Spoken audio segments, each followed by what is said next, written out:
Hello. It's Monday. I didn't get a chance to do this yesterday, but it is time for Q. I'm going to start off topic a little bit. Just had a very bad day today. Left work and realized that my car is leaking gasoline.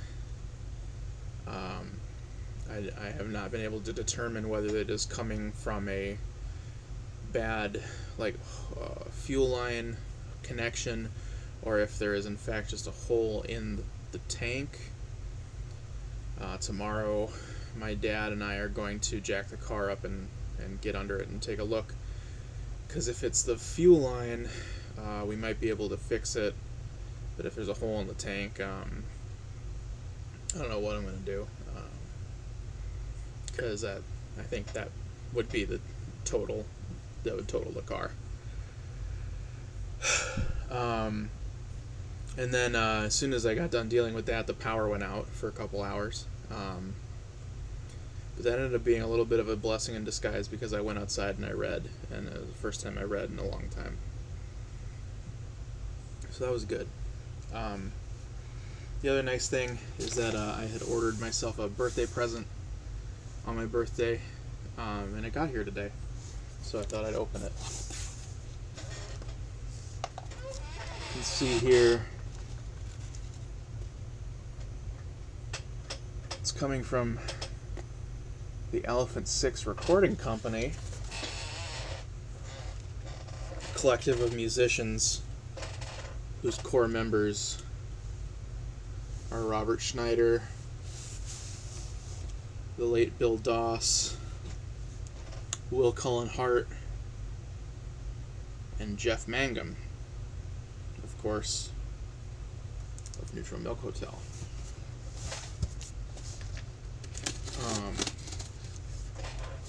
Elephant 6 as a label does still exist.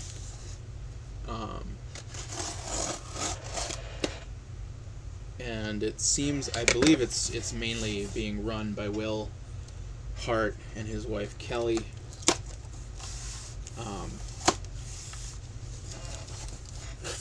And so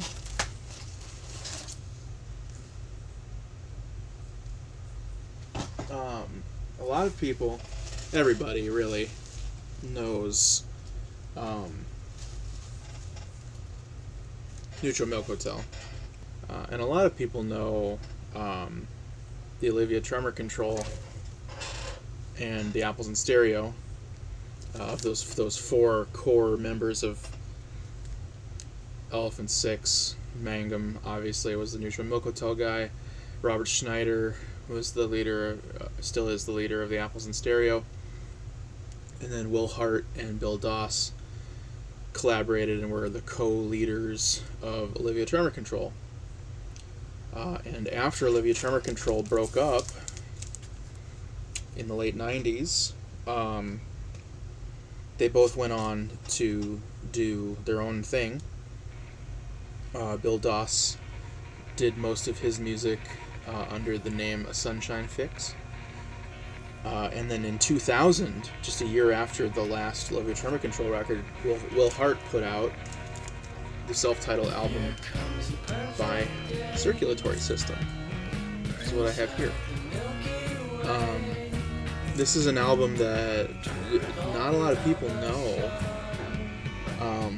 It's not nearly as well known as a lot of the other major Elephant 6 records. I personally think that this is just as good of a record as either of the Olivia Tremor Control records. And it had never been pressed on vinyl. Like I said, it came out in 2000, which was sort of like the lowest point of interest in the history of the world for vinyl records. And I got a sick Elephant 6 sticker.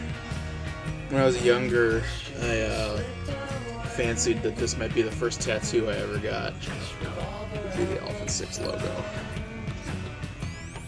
Still might get it. I don't know. Anyway,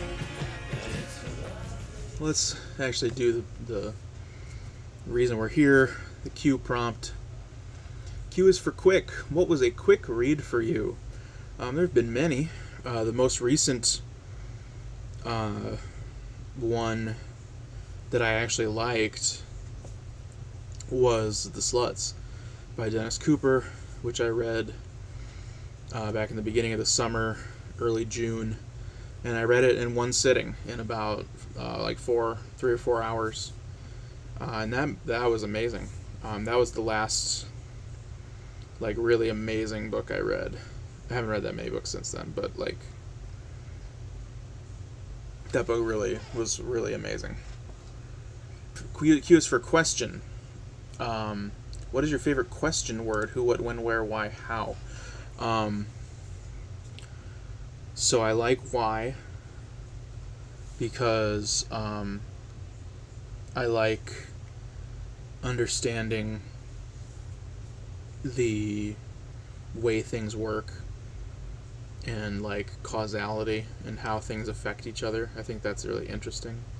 Sort of understanding the spider web of causality in the world. So I'll go with why. Q is for quantity and quality. Would you rather read 10 okay books in a month or one really good book? Definitely quality. I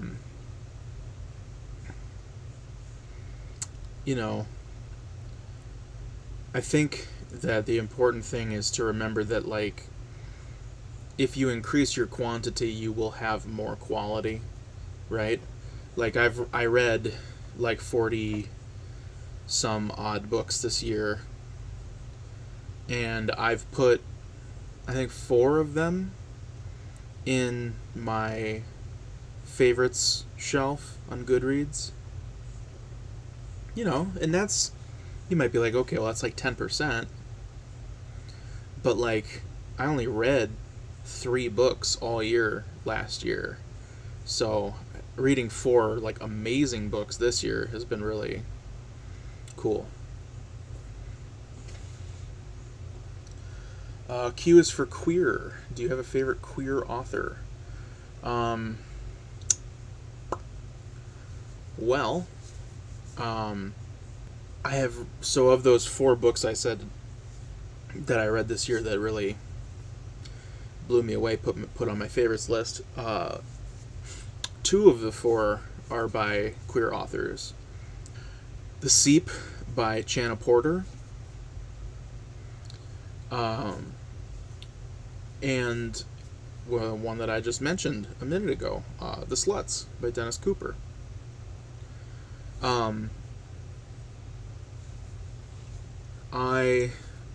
So The Seep was Channa Porter's first novel. I usually don't, want to sort of say this person is, my favorite author or among my favorite authors if I've only read one book by them. It can be kind of hard to sort of, speak to them as an au revoir.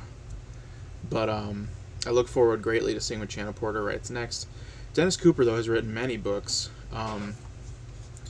and I have been wanting to read another one. Specifically, I've been wanting to take a crack at his series that he did, the George Miles collection, which is a series of 5 books that he wrote over the course of 20 some years.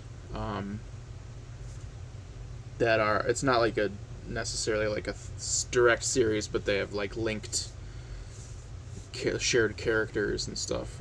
And so I've been on the lookout for more Dennis Cooper books since I read The Sluts 3 months ago or whatever.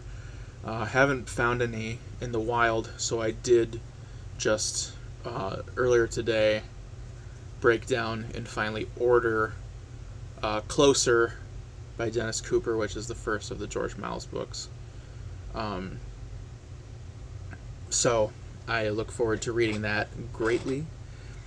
Dennis Cooper really seems to be on the same sort of wavelength as me in a lot of ways. I did a video a while ago about his blog post of his favorite books of the year so far. He has very interesting and very good taste. So check that out. Check out the Sluts review too.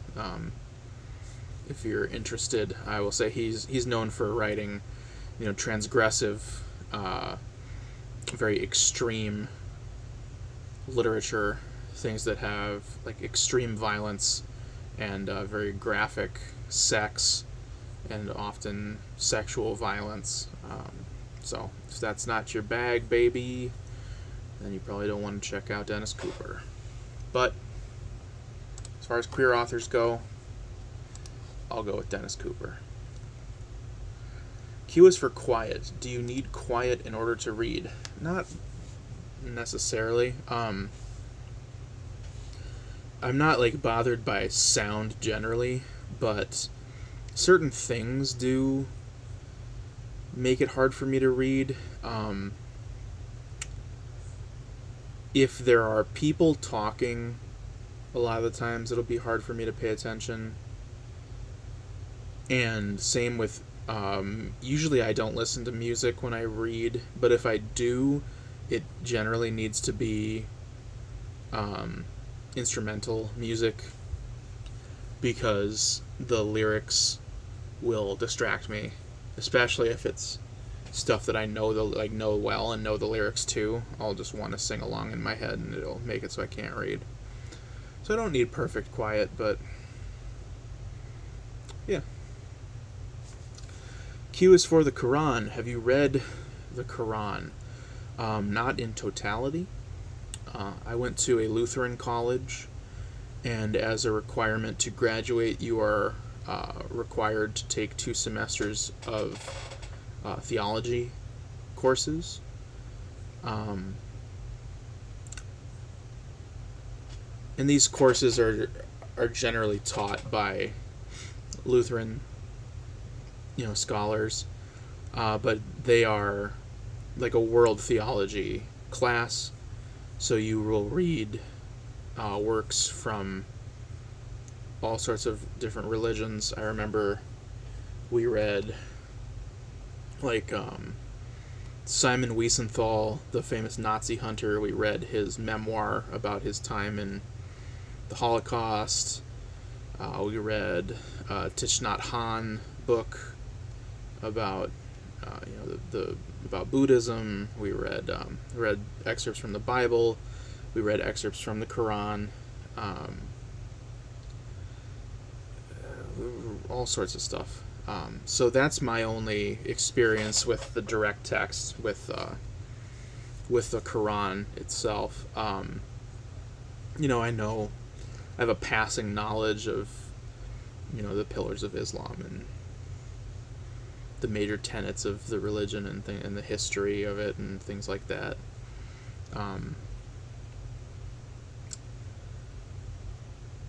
Probably more. I know probably more than the average like white guy from the Midwest does, which is not to say I know a lot. Just I know a bit. When I was younger, I thought I was more interested in religion, not in a way where I was believing, but more just in a sort of academic interest. And it did carry over a bit into college. My ex actually minored in theology, so I was sort of exposed to a lot of stuff through her as well. But I'm not a believer. I'm not a religious person, and I don't really have that much interest in reading religious texts, personally. Q is for Queensland, Qatar, Quito, and Quebec. Have you read a book from any of these places that begin with a Q? So, the one that springs to mind, when I was in high school, my favorite musician was a guy named Phil Elverum, who started out in the 90s and early 2000s making records under the name The Microphones, and then in 2003 changed the name that he released music under to Mount Erie.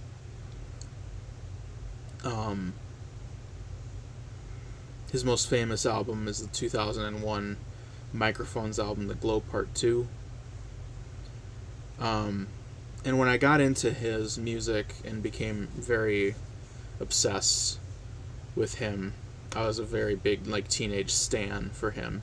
And then I started getting into all of the sort of musicians who were friends with him, who collaborated with him a lot, who would put music out on his label and things like that.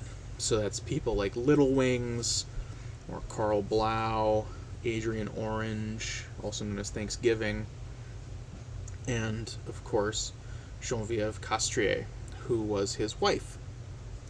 Geneviève was a French-Canadian woman who started out as a comic book writer and illustrator, who eventually transitioned into also making music.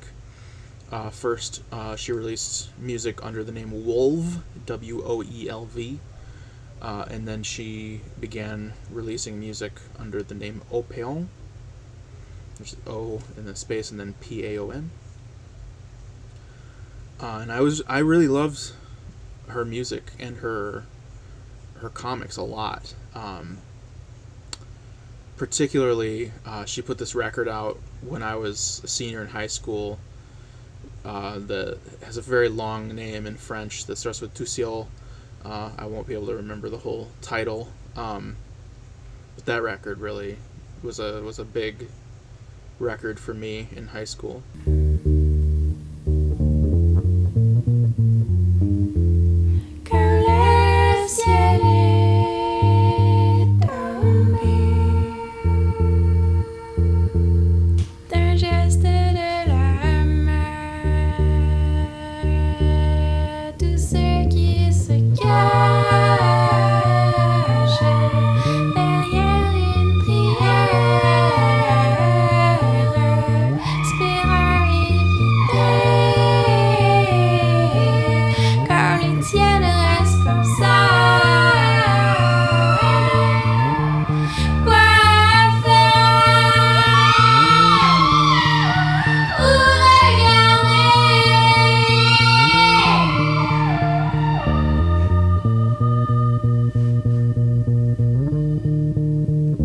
She had done, a number of sort of smaller and harder to find comic things over the years. And then in 2013, she published a graphic novel, a full-length graphic novel called Susceptible, which was a memoir about her teenage, young adult years growing up in Quebec. So for a book about Quebec, I'm going to pick Susceptible. I feel like I have to say, when I'm talking about Geneviève, in 2015, shortly after her and Phil had their first kid, she found out that she had cancer, and then in July 2016, she passed away. She was, I believe, 35 when she died. And,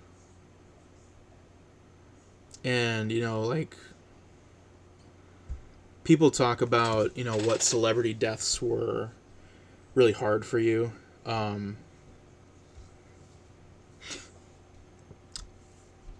And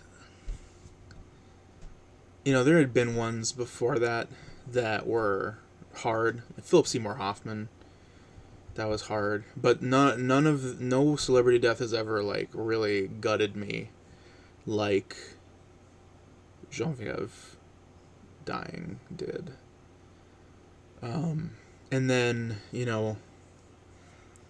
less than a year later, Phil put out the Mount Erie record, A Crow Looked at Me, which was written and recorded within the first couple months after she had died. It was a very popular, well-received record. He had kind of, not had a major eyes on his recent releases for a number of years at that point.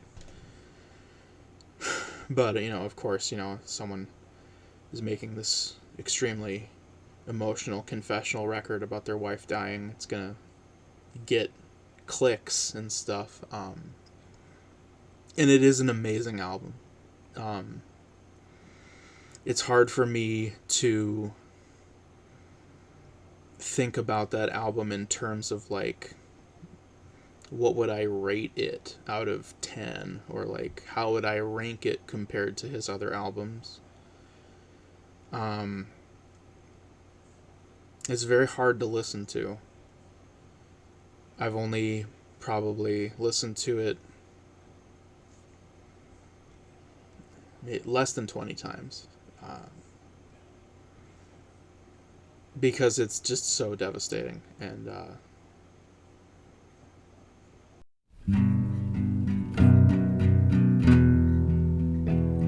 our daughter is 1.5. You have been dead 11 days.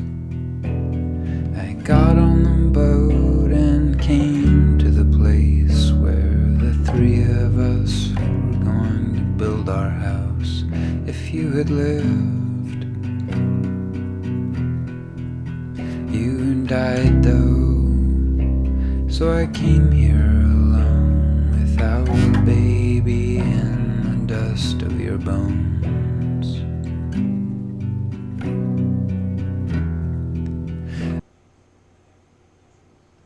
yeah, but so Genevieve, we miss her a lot.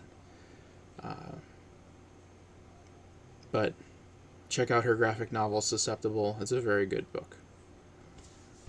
Q is for quote. Can you share a quote about reading? Quote about books. The one that I always think of is from the immaculate film director John Waters. And I think I remember it pretty much exactly, though if I'm a little off, forgive me. But basically what he said was, we need to make books cool again, so if you go home with someone and they don't have books, don't fuck them. I think that's good advice. Q is for Quill. Have you had any of your writing published? Yes, I have.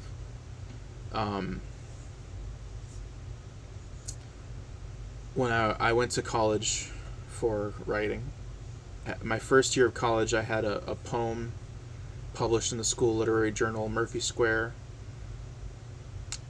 And then my second year of college, I had a story published in Murphy Square.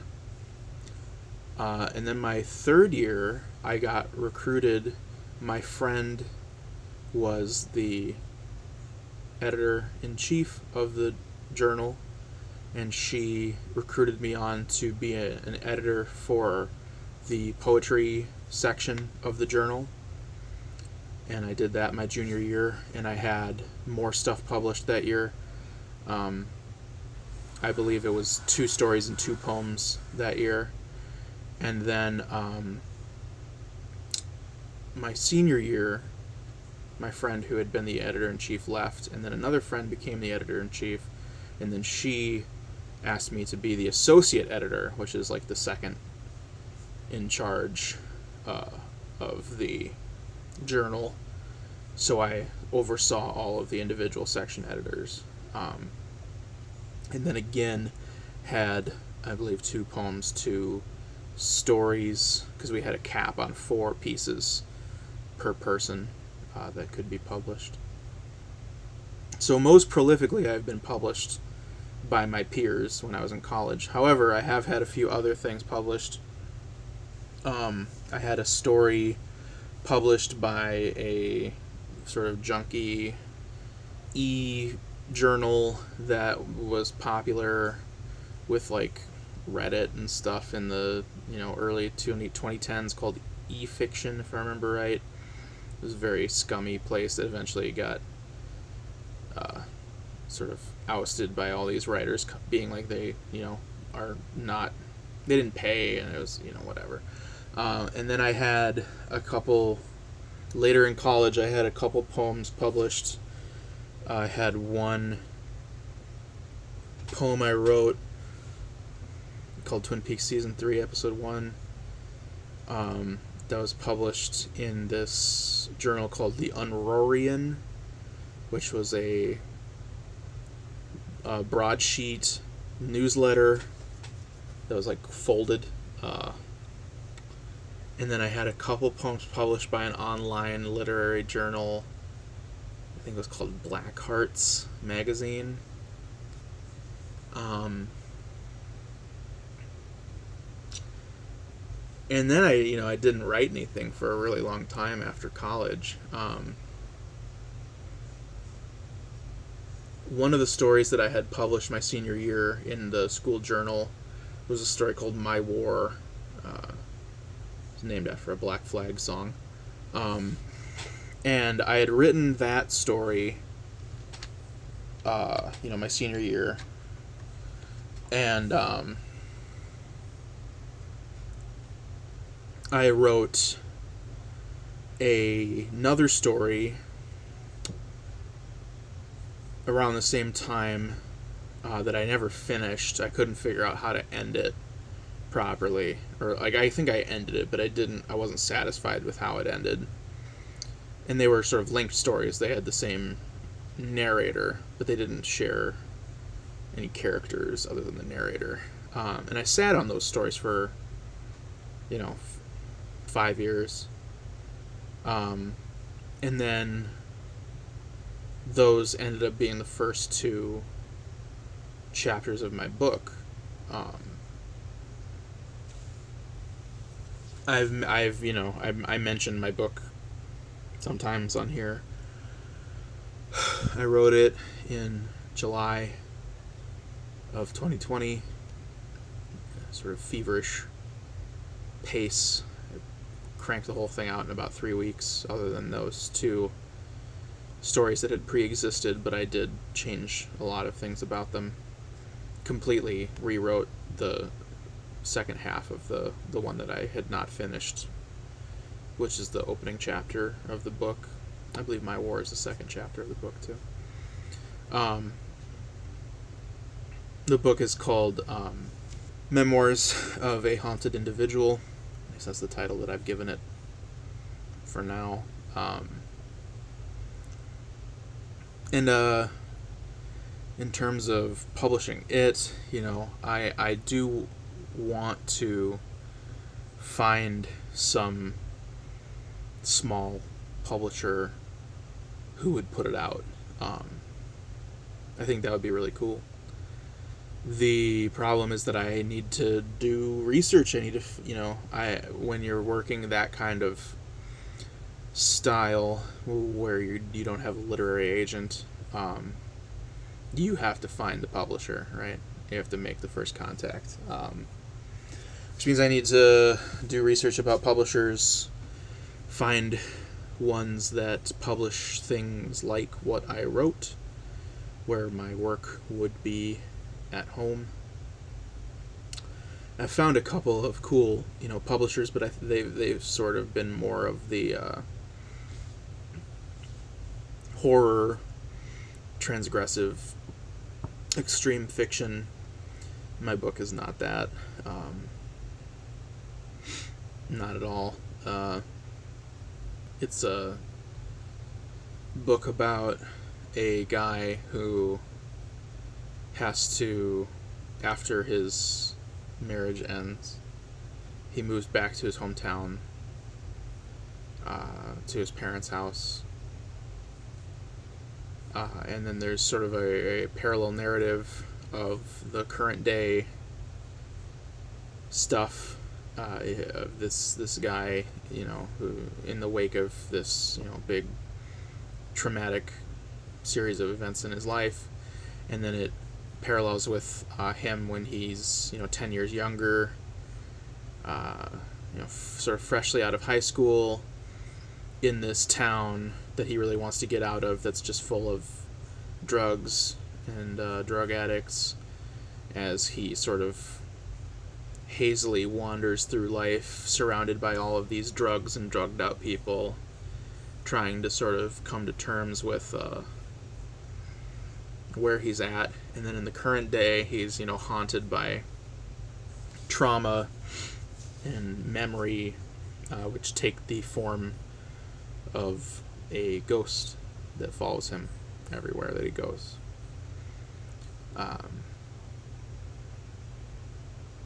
Yeah, I don't know. I've had, a couple people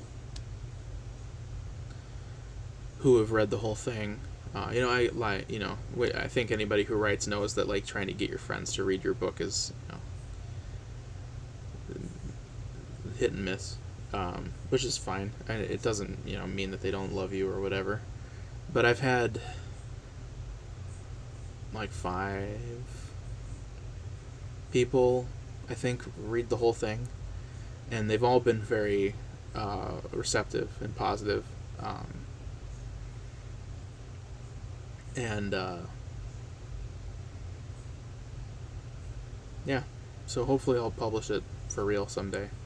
And if you want to read it, if you're a a viewer for mutuals or whatever, let me know. I'll give you a PDF. Yeah. Q is for quiz question, and Quilp. Quilp featured in which Dickens novel? Come on, Jim, I don't know the answer to this question. I don't care about Charles Dickens.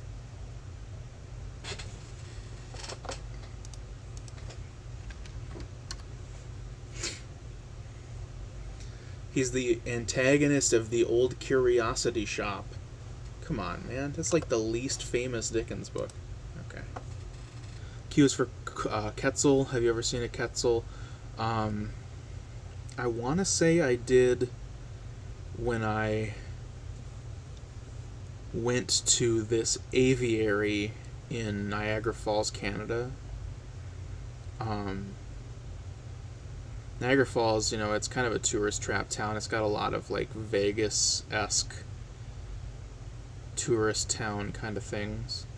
But one of the things that they have there is this huge aviary that's very cool. In the center of the building is this big open air space with these walkways that go through multiple levels, and these big trees that are indoors, and it's just got fuckloads of birds from all over the world. I think I saw a Quetzal there. My most vivid memory of that was I was in the lobby. My wife was in the bathroom, and I was waiting for her. And I was just sort of wandering around, and then all of a sudden I saw like movement out of my peripheral vision, and I like looked up, and there was this like branch, and there was this big parrot on the branch, like right above my head, that I hadn't noticed, and I was kind of surprised, and I like looked, and I was like, oh, hey, I didn't see you there. And the parrot was like, hello. And I was like, ah. Like, I don't think, if you're not like prepared, having a bird speak English to you is a very frightening experience.